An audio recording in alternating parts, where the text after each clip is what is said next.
So welcome to the WimLex show, episode number 8.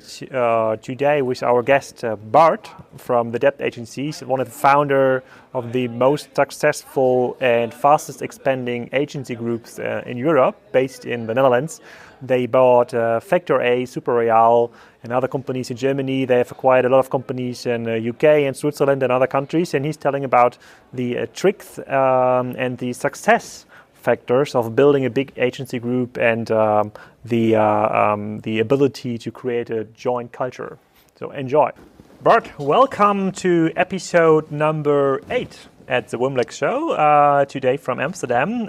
In this episode, we're going to talk about the development of the debt agency group and what is happening in the Dutch and German markets and how your customers are developing and demanding services from the agency in this market. So it's kind of a special show where Wilhelm is not only is going to ask questions, but only is got some answers too. But we want to take the opportunity, as we both have you here at the venue. That's going to be very interesting. So before we deep dive into the agency market of the Benelux, please explain a little bit your background, what you're doing, and where you're coming from. So what I'm doing now, or what I have been doing. So let me start at the beginning. Yeah. So I studied physics in Delft, and right at the end of my studies, my brother Paul came to me and he said, "This internet thing that I'm reading about," and this was in 1995. What is it? How does it work? And can we make money with it? Because he's a very entrepreneurial guy.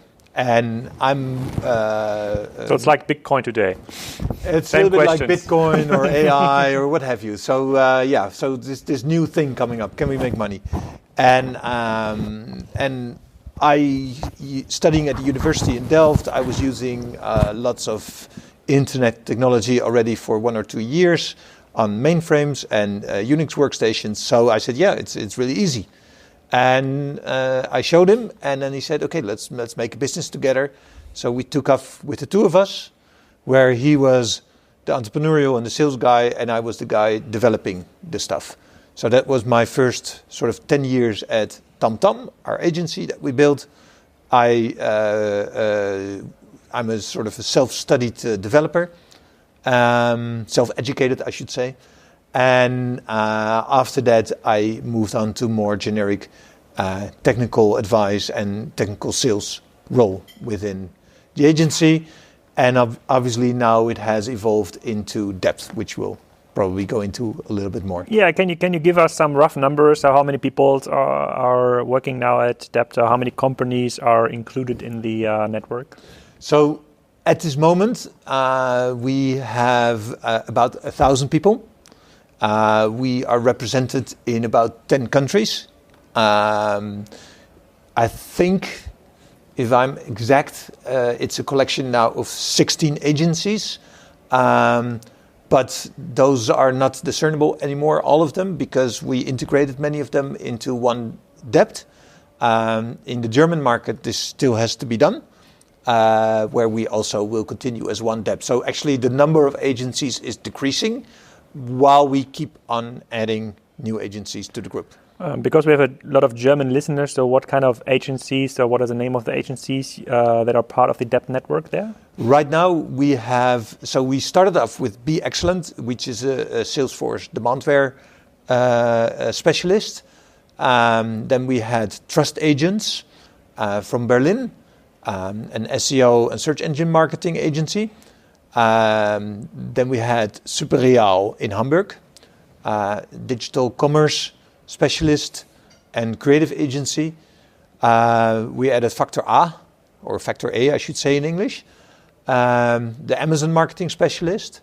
And last but not least, we have Xava and Visumate, the influencer marketing agency and creative advertising agency in Berlin, added to the group. So that's the group now in Germany.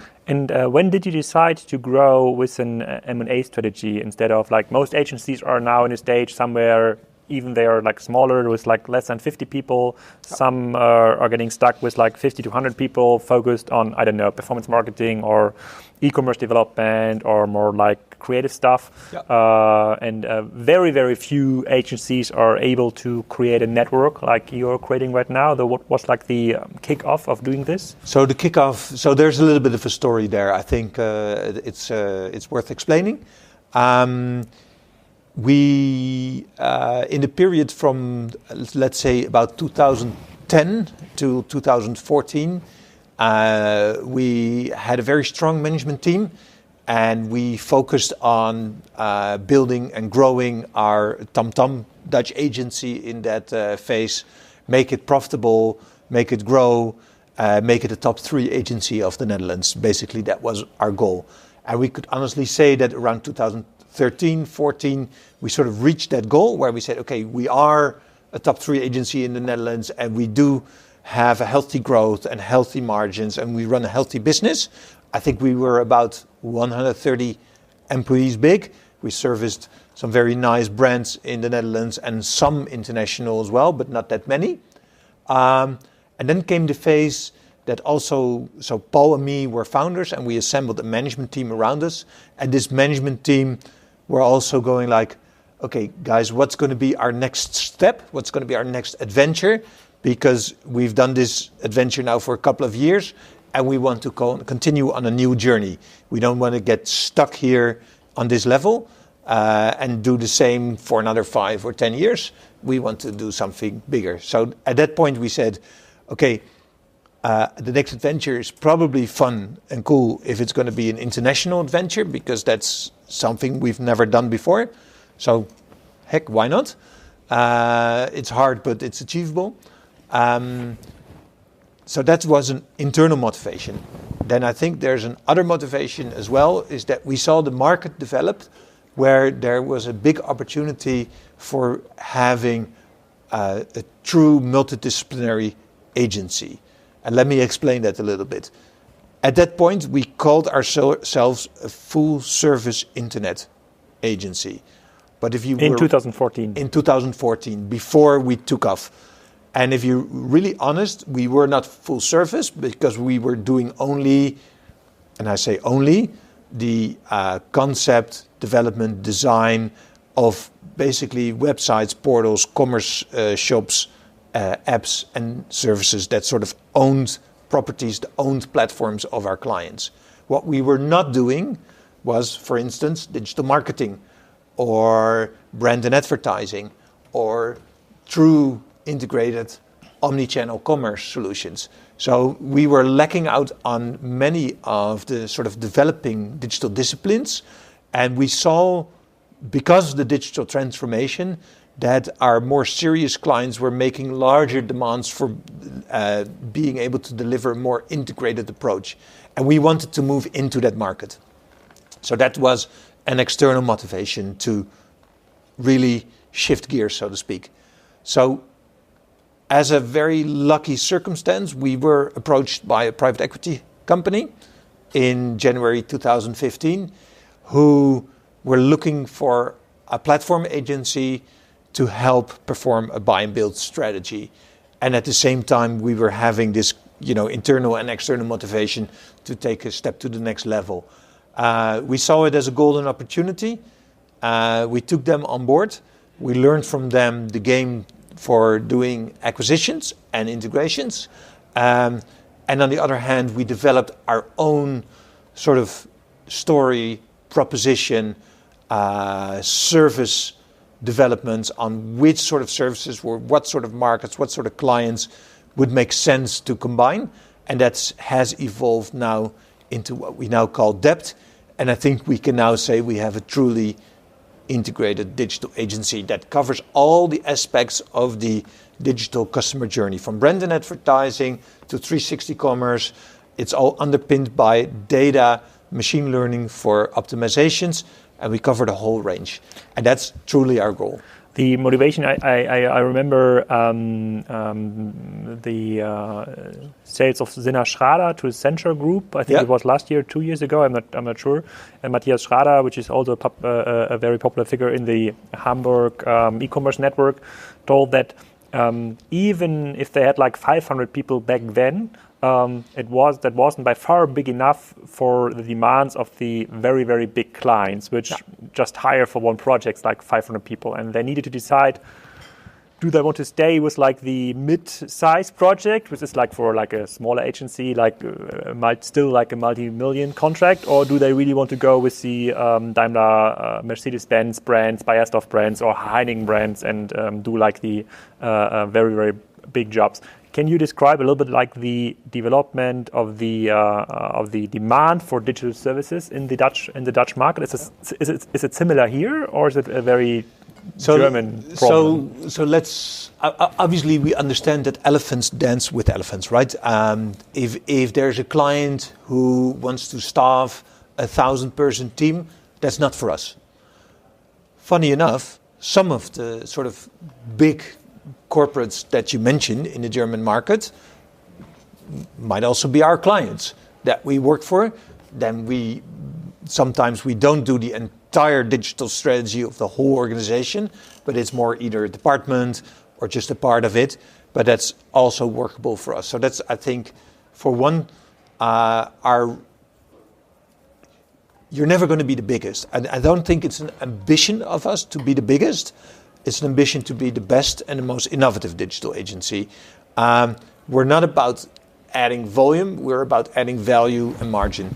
So that's basically our strategy. If you look at the Dutch market, I think what we learned when we moved to One Debt last April, and we dropped all the old brands, so TamTam, Expand Online, a friend of mine, Second Degree, they were all well-known Dutch brands in the Dutch agency market.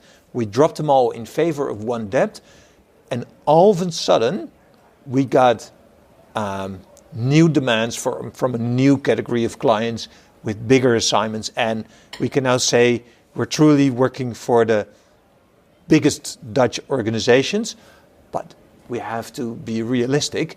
Those are not comparable to the size of maybe a Daimler or other big German organizations. And how could you avoid, and I remember this because I had Matthias Schrader on the Kassenzone.de podcast, the German one 2 or 3 years ago, and he's more or less the same age as you and has been around in e-commerce, internet, like since the beginnings.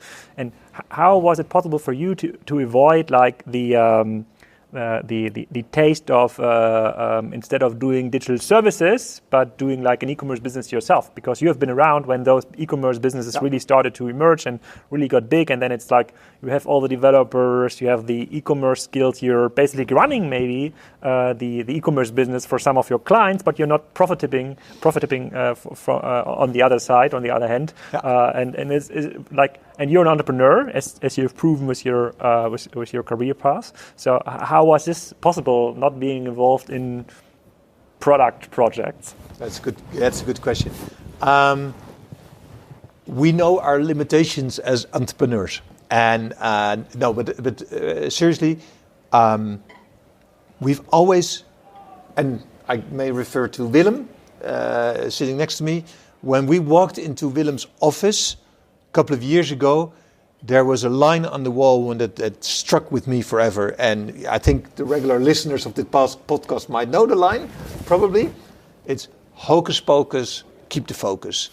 And I think this is something that is, and that's also why we were so willing to take on this adventure of going depth together with Willem and the team from Expand Online.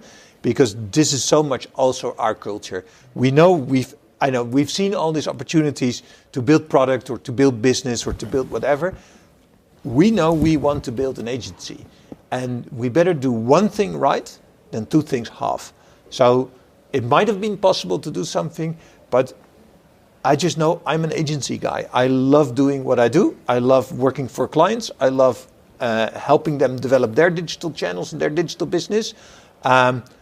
There could have been other paths in our lives. But Paul and me, we just stuck with what we knew. We run an agency. And just Willem, just to keep up, I think you explained it in like the first episode, but for the newer listeners that didn't get to the first episode yet, though you have been one of the first target then in the new private equity driven. So actually, I think the ink of the deal between Waterland and TamTam was not yet dry, and we received a call from Paul and Bart saying, guys, we're heading to this new adventure. We're going to build a European and now potentially global digital powerhouse. And actually that story really appealed to us because we also felt that we are hitting a limitation, because at Expand Online in those early years, we were focusing on digital marketing, on really making sure that we attracted the right traffic for the platforms of our clients. Whereas with TamTam, they were an expert on building those platforms that actually helped for us increase conversions from the traffic that we derived from the channels that we targeted. So for us, it was really a logical synergy to team up with TamTam, and for us also felt that whenever we were working on projects together with Paul and Bart, we saw that synergy was not only happening in the work we did, in the strategy and the services, but also culturally. And I think that's an aspect that has been very important and a key of the success of Dept, that we look at synergies also from a cultural perspective. And I remember that we teamed up. We went to Lisbon with a couple of clients and we did a hackathon, and you couldn't tell who was from what agency. And that's really the feeling that you have right now if you walk into Dept offices. Of course, there are people who are aligned across services that they develop, for example, developers, designers, and data scientists. But it doesn't really matter what your background, which agency background you have. You really feel Dept now.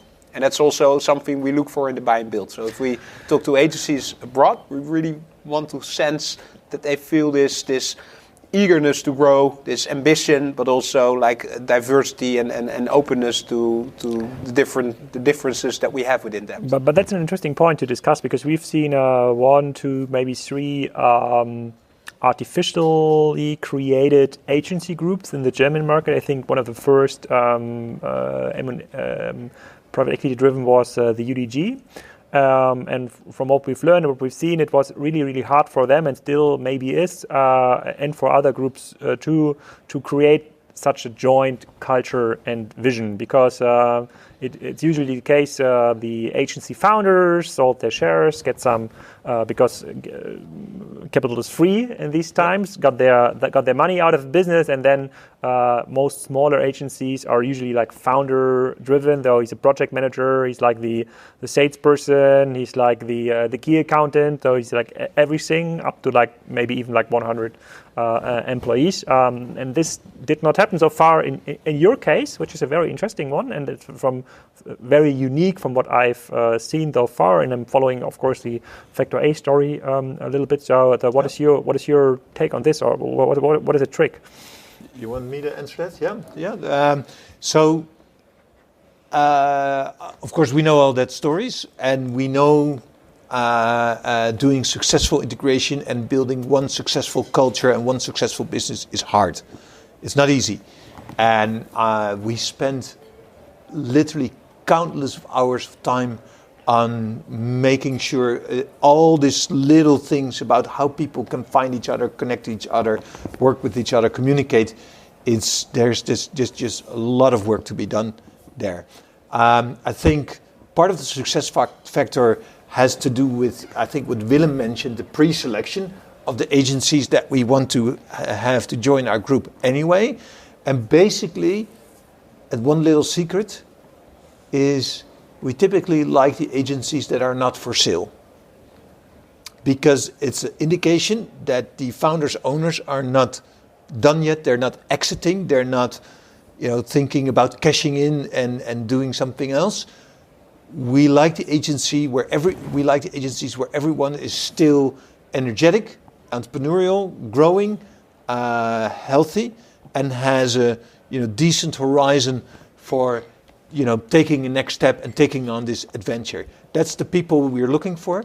Typically, we're also looking for the agencies where, and it's also similar to the culture that we're building, it's not only about sort of the top guy and then a lot of nothing and then the rest, but where it's a much broader base, much more of a non-hierarchical culture where there's other strong personalities, where people have had the room to grow and to develop themselves and to take on the lead in various positions in the agency.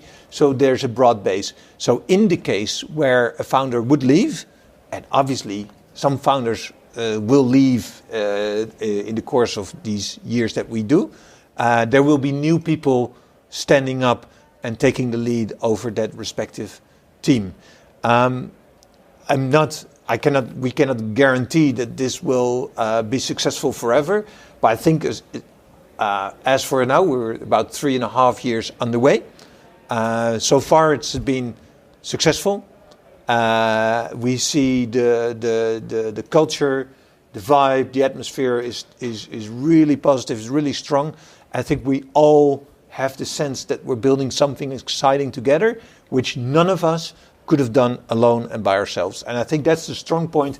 Everyone understands that we need each other and we build together. Is the base culture different in the different markets? So you've acquired like now agencies in UK, in Germany, and I've seen something in Copenhagen, Denmark, then in Portugal also. I'm not sure about that, but Switzerland, Ireland. So do you see like different cultures in those countries throughout agencies? Yeah, obviously a lot of the cliches are true. That's why they're cliches. So you see some of these sort of country, nation difficulties, not difficulties, but the sort of characteristics. Maybe it's a Freudian slip of the tongue, difficulties. But the funny thing is, because this digital culture is so international, that the baseline of the passion of the people, it's quite similar wherever you go, because people speak this digital language about the digital transformation, about building digital services, digital solutions. So I think that's quite similar, but we always find, there's some differences. I mean, the UK is different than the Dutch culture in the way organizations are organized. UK is, I would say, sometimes a little bit more really results-driven on the individual level. And I think we are more results-driven on a collective level. And there, it's subtle. And I think, our pre-selection makes sure that that difference is not that big. But those are the subtle things that we come across. And we respect that because we allow for that differences because the UK is the UK. I mean, if the people are used to working like us in a certain way, they can work in a certain way. So, and how fast can you scale this kind of approach? And I think it was the most popular question in our picnic podcast. So, how fast can you grow? How fast can we grow? And how why are you not already like in Poland and in all those other countries? So, what is and you're probably like limited management bandwidth somehow, and integration takes time. And there's more and more agencies, and now it's not only integrating Factor A in depth, it's also integrating them in all the other still active agencies in the countries, and just by doing the proper introductions, you would probably need a whole team doing this the whole time. So what is like can you build something like this up to like 10,000 people in a proper time frame, or is it kind of limited? I really don't see why it would be limited. I would not claim that we could go to 10,000 people in 1 year. That would not be possible. But let's put it this way. When we started 3.5 years ago, we set ourselves also some quantitative goals in terms of size and growth, and that sort of able to absorb acquisitions and integrate. We set that goals for a 5-year time frame, and we reached them within 3 years. So we surpassed our own goals in terms of how fast we're able to grow. We see another development. When we grow, we see more talent coming on board. I think that's really important for us, is that the founders, the directors, the managers of the teams that join Dept will take on initiatives and an autonomy and a responsibility of our own, so build the network further from there. So I think we're really trying to leverage this inflow of talent in terms of being able to accelerate our growth there. And just as an example, what we did in this spring, in the periods from April to June, we successfully acquired and closed 4 agencies, 2 in the German market, 1 in the Danish, and 1 Swiss agency.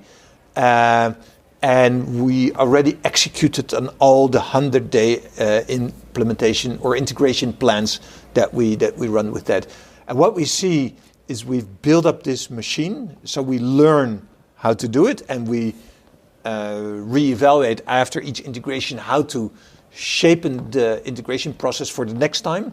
So actually we're accelerating in that sense that, the 17th acquisition and integration is going to be much easier than the 3rd or the 4th, because a lot of the things have been discussed, have been decided on, all the stuff from, what email systems to use to what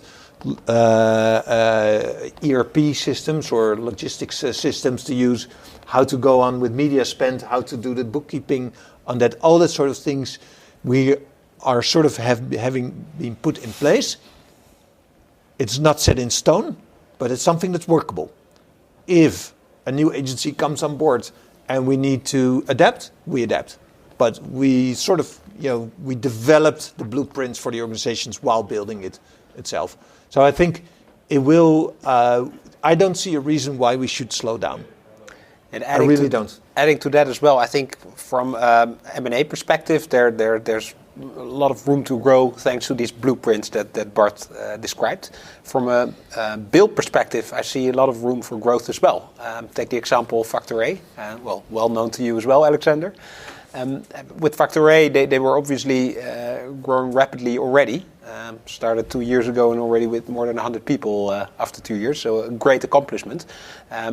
Integrating them in depth is not, we don't want to slow down their growth. So we want actually not to integrate them with that, but facilitate their growth and link them to other teams within depth in other markets. So we can do a rollout in other markets. We can link them to specialists that we can teach what Amazon marketing is about. So actually facilitating growth, I think, is more important than integrating all the agencies and then losing their vibe. So, and that's happening with services that we buy, for example, with Factor A, but also services that we build. So we started data and intelligence, well known to me, and also marketing automations. So these services are actually started somewhere and then being rolled out across the markets. And this couldn't have happened when we were still a local agency or an agency active in 2 markets. Thanks to these European hubs, we're now able to scale internally developed services quicker across markets and regions as well. And those services, are they like demand driven from the customers? Because what we are seeing, or what we've learned in the German market, that of course you could have started in Magento agency in 2008 when Magento was like the new upcoming technology.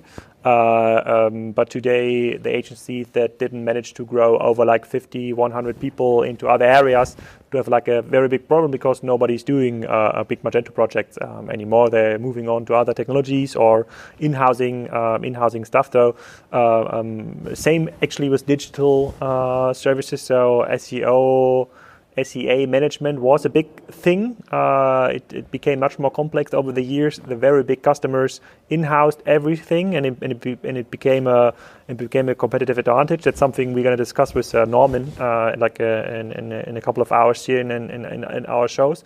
So the demand for services changed. What we're seeing right now is that people are not searching for technology, but for like partners that really are able to attract enough talent or enough people to work with those projects, because like strategy is not a limit anymore. It's like people to execute strategy. So it's a very, very interesting market. So what have you seen in change of demand in the market over the years? So if I would start, I think it's also on the digital marketing side, there's a lot of change that's probably worth discussing. But let's put it that way. We see the same trends. We see, and I think it's a good thing, where the maturity of the digital transformation is now without dispute. There's no single organization that we know that doesn't have a serious program on how they want to go about this, how they want to build their digital capabilities in-house, and how do they want to collaborate or cooperate with agencies, with freelancers. What sort of sourcing strategy, offshoring, nearshoring, how are they going to go about it? I think that's, from an agency perspective, that's one of the most important things for us to consider. What is the client demand in terms of how they want to source our services and combine it and integrate that in their digital capabilities? Funny enough, when we were first seeing these trends, maybe somewhere 6, 7, 8 years ago, it was sort of considered as a red flag, right? Okay, all the clients are going to be insourcing all the digital capabilities, so you'll be out of work. We've seen quite the opposite. Whenever clients are more serious about taking on these capabilities in-house, their total demand of having more capabilities in this sort of explodes. What we can bring to the table, there's always sort of gaps where they might have good technology but less creative, where they might have good creative but less data. And this sort of gaps we can fill.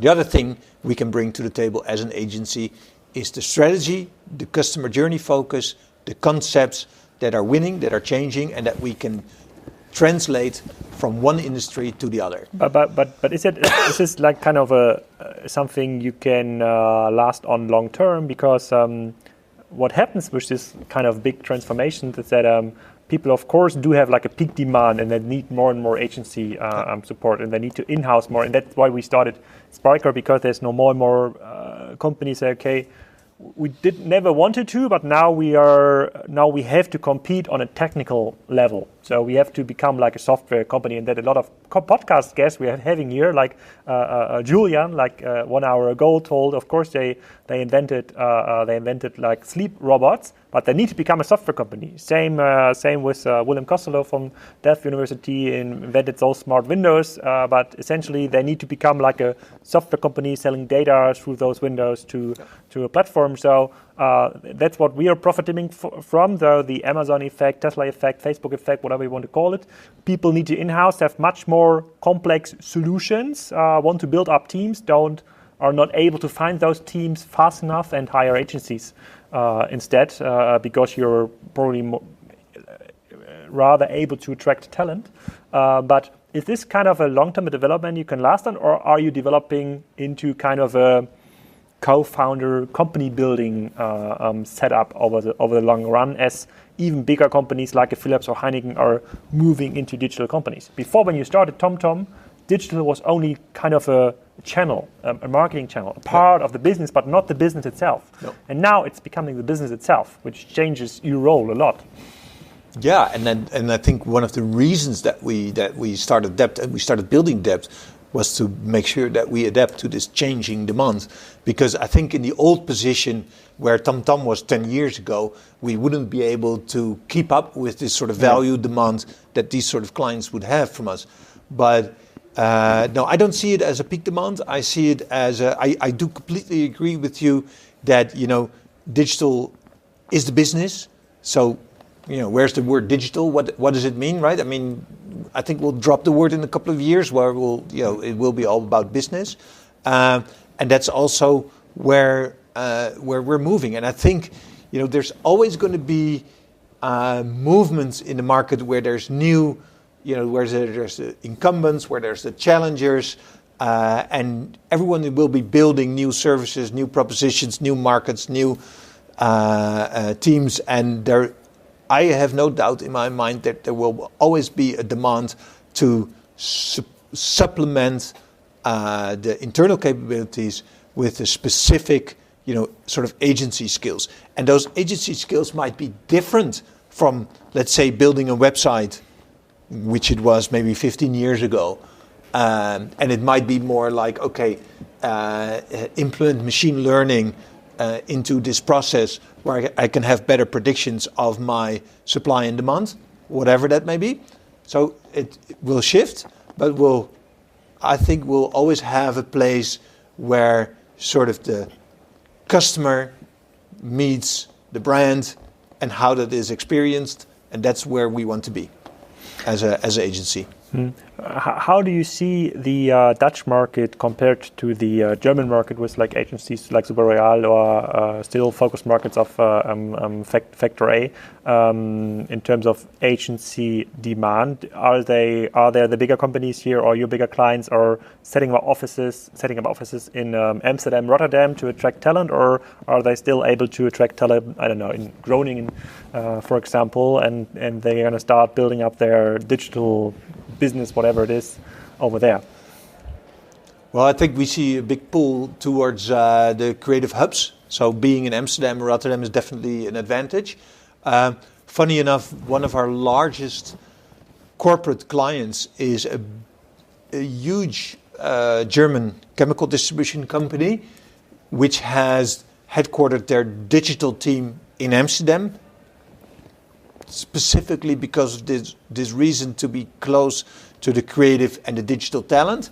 I think the German market is huge. It might be somewhat, I would say there is a lot of opportunity left to move many of the German businesses into a full-fledged digital customer-oriented companies. And so a lot of work to be done there. And that's where we want to be. What I've learned with Willem in our first episode is that you don't experience the Amazon effect here yet, because Amazon is not even the top 5 online retail companies. In Germany, it's, depending on what numbers you're using, over 50% of the online market already.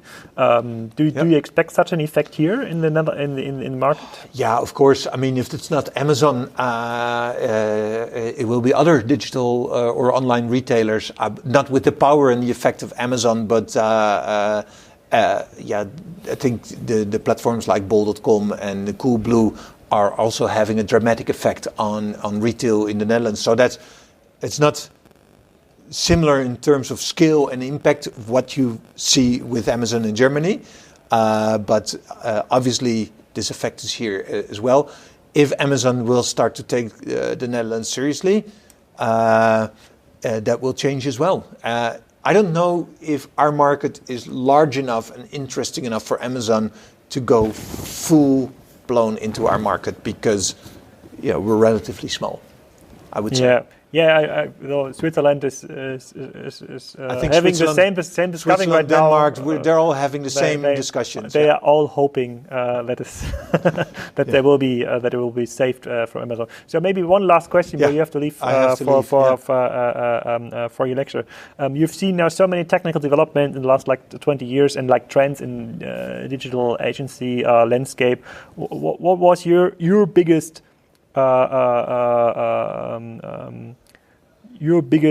mistake in taking something too seriously, like saying, okay, everybody is going to use KI in the next month? So has there been something many mistakes? Speak about? Many mistakes. We've been doing stuff with for instance, but it's a small thing. I mean, VR is not taking off, and our investments in that have been pretty limited. I don't think that's big. If you look at the big picture, if you zoom out a lot, from maybe end of the 90s, we were big into intranets, and then we moved on into also doing corporate portals with a lot of the sort of corporate portal platforms like SharePoint, for instance, for Microsoft, etc. And we really moved into that direction of being a specialist for information worker solutions. And that's where I think we had a big difficulty being a real digital agency and having that other capability as well. And I think we realized ourselves late that it would be better to split, and we split it up in 2011. And what we've seen after that is that our takeoff in the digital space was really, really strong.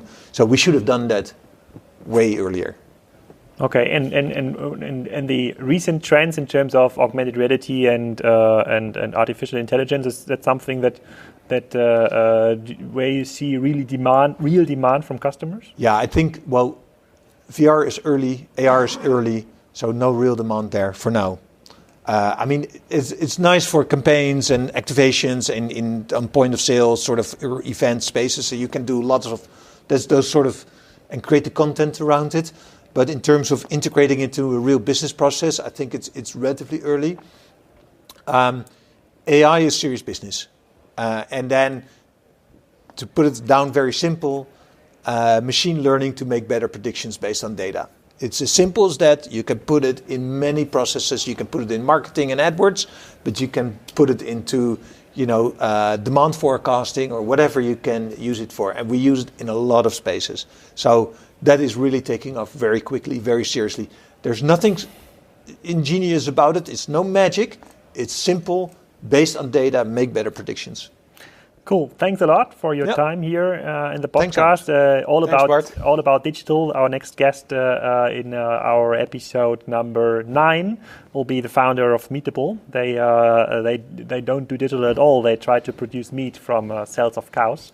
So it's a very physical business. But thanks for your time being our guest in WimLex. Okay.